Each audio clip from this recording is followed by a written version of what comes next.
uma boa noite às irmãs e aos irmãos de caminhada evolutiva da nossa casa Bezerra de Menezes. Então, nesta noite, nós vamos conversar a respeito do capítulo 7 do Evangelho segundo o Espiritismo. Bem-aventurados os pobres de espírito. Mistérios ocultos aos sábios e aos prudentes. Itens 7 a 10. Então, no item 7, Jesus disse estas palavras: Eu vos rendo glória, meu Pai, Senhor do céu e da terra, por haveres ocultado essas coisas aos sábios e aos prudentes, e por as haver revelado aos simples e aos pequenos. Isso está em Mateus, capítulo 11, versículo 25. E no item 8, diz o seguinte: pode parecer singular que Jesus renda graças a Deus por ter revelado essas coisas aos mais simples e aos pequenos, que são os pobres de espírito, e de tê-las ocultado aos sábios e aos prudentes, mais aptos, em aparência, a compreendê-los. É preciso entender, porém, pelos primeiros, os humildes que se humilham diante de Deus e não se creem superiores a todo mundo, e pelos segundos, os orgulhosos, envaidecidos de sua ciência mundana, que se creem prudentes, porque negam tratando Deus de igual para igual, quando não o negam. Porque na antiguidade prudente era sinônimo de sábio. Por isso Deus lhes deixa a procura dos segredos da terra e revela os dos céus aos mais simples e aos humildes que se inclinam diante dele. Então, a busca dos segredos da terra é para que eles cumpram a lei do progresso.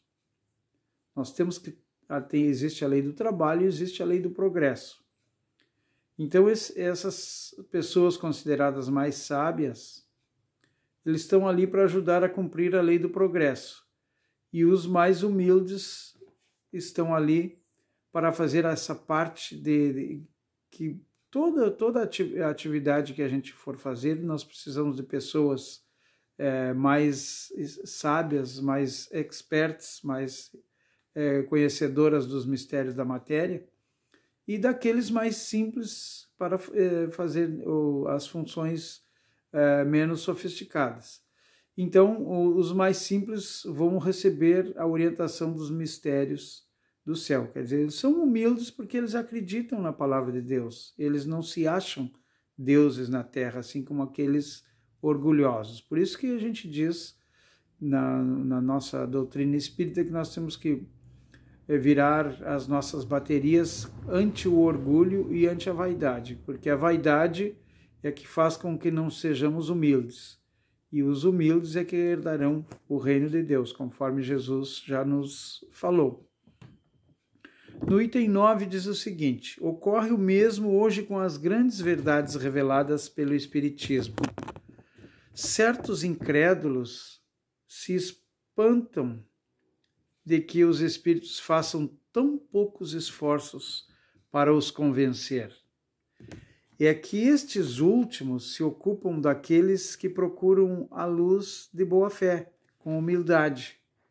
De preferência, aqueles que creem possuir toda a luz e parecem pensar que Deus deveria estar muito feliz em conduzi-los por si, provando-lhes que existe. Então, Deus não precisa provar para ninguém que ele existe, simplesmente Deus é.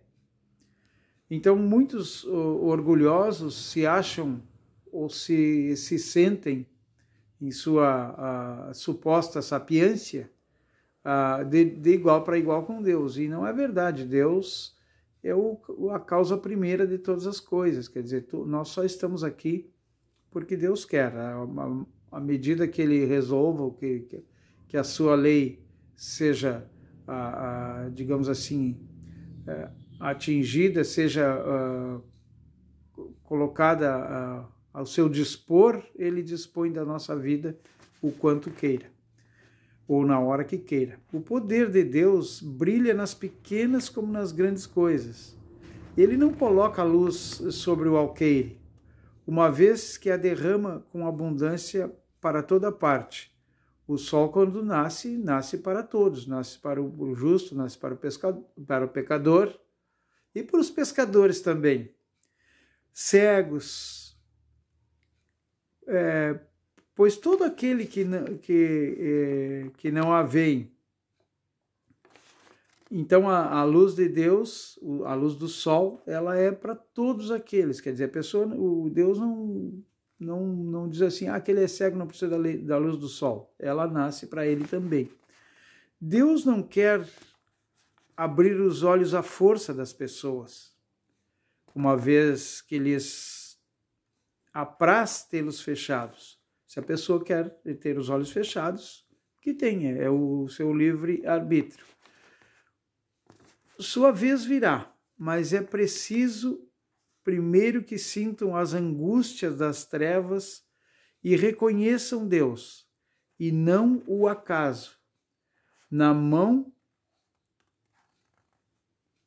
que atinge o seu orgulho. Quer dizer, a mão de Deus uma hora vai atingir o orgulho daquela pessoa e fazer com que ele se dê conta da sua pequenez diante da grandeza de Deus e da sua soberania. Ele emprega para vencer a incredulidade os meios que lhe convém segundo os indivíduos. Não cabe ao indivíduo prescrever-lhe o que deve fazer e dizer-lhe: se quereis me convencer, é preciso para isso escolher esta ou aquela maneira, tal momento antes de outro, porque esse momento está na minha consciência, na consciência de Deus. Quer dizer, Deus é que sabe o momento de convencer a cada um dos que Ele vai capacitar para uma tarefa. Assim como Ele apareceu para Paulo na estrada de Damasco, vai chegar uma hora que a gente vai ter aquele contato e vai cair a nossa ficha, como a gente diz na gíria popular. Os incrédulos não se espantam, pois, se Deus e os espíritos, que são os agentes da sua vontade, não se submete às suas exigências. Que se perguntem o que diriam se o último dos seus servidores quisesse se impor a eles. Quer dizer, Deus impõe suas condições e não se sujeita às das pessoas. Escuta com bondade aqueles que a ele se dirigem com humildade, e não aqueles que se creem mais do que ele. Então, os humildes serão atendidos em suas preces, desde que sejam feitas de coração.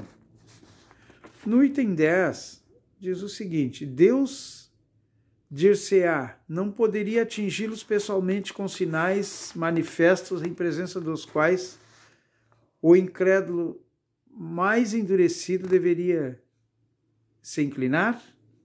Sem dúvida, ele o poderia, mas então onde está o seu mérito? E, aliás, de que isso serviria? Por exemplo, nós temos méritos quando entendemos a mensagem de Deus, quando nós pensarmos a respeito e respeitarmos a sua vontade, assim como diz a prece que Jesus ensinou, a nossa prece dominical, que seja feita a tua vontade, na terra e nos céus. Não são vistos todos os dias negarem-se à evidência e dizerem: se eu visse, não creria, porque sei que é impossível?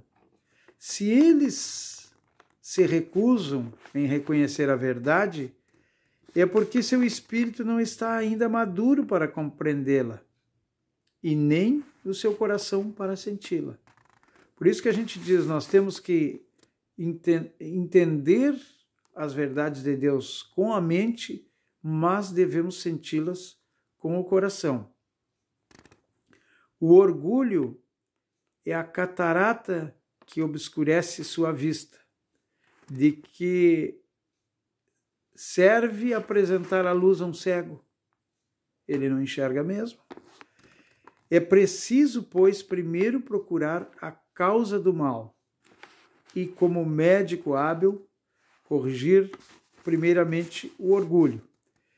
Ele não abandona, pois, seus filhos perdidos, Deus, no caso.